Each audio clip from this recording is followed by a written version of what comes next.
Mhlekazi wam, ndicela ukubuza, intsimbi yokuqala ethi inxitywe ngumguli ebugqirheni kuthiwa yintoni camagu?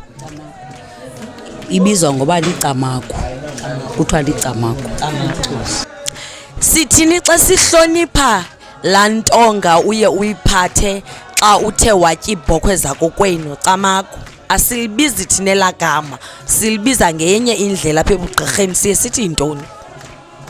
Umnamatho Camagu, unqula kuthandaza. Sikuwe ke Rhadebe camagu.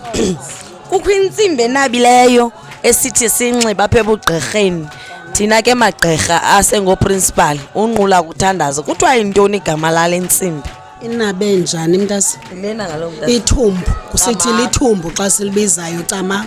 Camagu, masicamagusheni. Khawutsho mhlekazi, ingoma yakho ukhe utsho nje kabini kathathu uzitsholo nje ingoma yakho.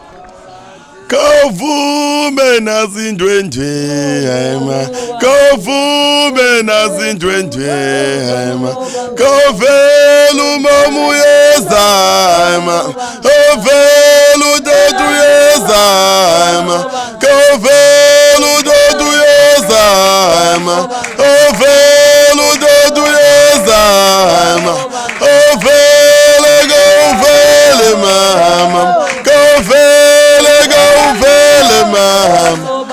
Yiyo ke le ingoma yami ke endigule ngayo.